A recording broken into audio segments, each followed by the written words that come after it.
right, so we are going to talk about building a drop-it. Now the first important part is obviously that you have a toy that your dog actually likes. So something that has a little bit of good grip to it, maybe some fun textures, maybe some fun sounds kind of deal. Awesome. The second part of this is the play aspect of a drop-it is so much more critical than the actual drop-it, right? The drop-it is a rule of the game of play. So it's important that you are truly developing the actual act of playing with your dog. What I typically find is that the game of tug is the best possible way to start building this behavior. So what I do is I get my dog excited about the toy, and then we are truly and genuinely having fun playing a game together. And what's important here is that it's a cooperative game with a reflection. You're pushing and pulling and competing to see who can win the toy is a genuine reflection of your enjoyment of playing a cooperative game. It's not you sitting there and the dog is just constantly pulling, and it's not you like flinging your dog around while they just desperately try to hold on to the toy, right?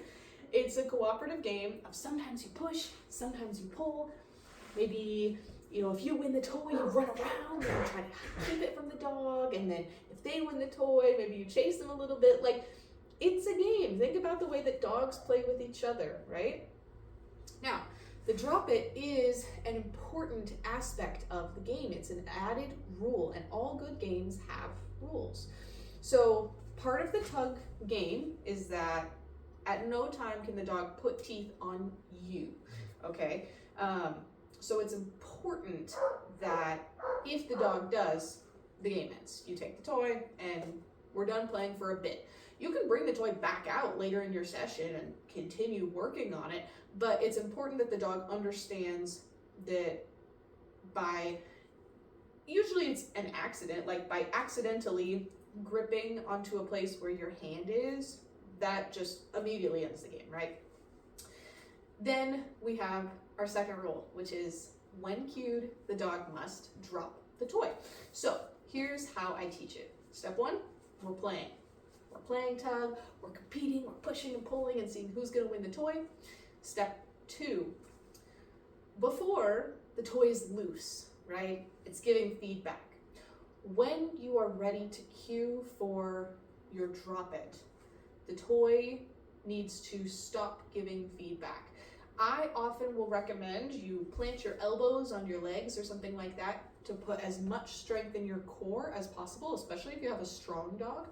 But ultimately what's important is that the toy no longer pushes and pulls. It's more about, it just sits there and it's no longer fun. It's dead, if you will, right? So when the toy dies, you are then going to cue your drop-it. And just like anything else, you're gonna say it one time and then you're done talking. Then you wait him out. So what I'll say is Leroy out, that's his drop-it command. And then I'm going to sit there and I'm gonna wait for him to drop it. Now, the first couple of times you do this, it's gonna take a minute, right? What I typically find is that the dog will continue tugging for a bit, realize it's no longer fun, maybe gnaw on the toy just a bit, and then they let go. And as soon as they let go, yes, the toy comes back to life, the game starts back up again, and you're playing, and you play for a little while. Then you repeat the process. Toy dies, you give your out command. As soon as they out, yes, game starts back up again, okay? So we're gonna, my helper looks a little tired here, but we're gonna give it a try. Are you ready? Come here, let's play. Oh, what's this? Oh, what's this? Oh my goodness. Oh my goodness, you tugging. Oh, you tugging. Oh my goodness. What a guy. What a guy. All right, we're gonna get ready here. Leroy out.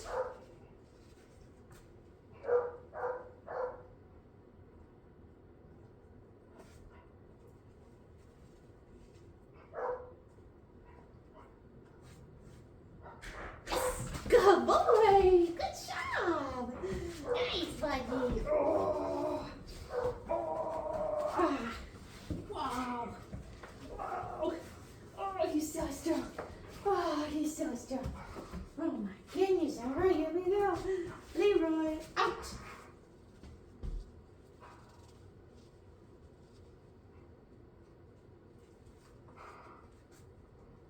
Yes, good boy. Check out how much faster it was that time.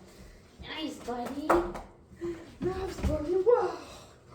Whoa. Oh. Okay, Leroy, out.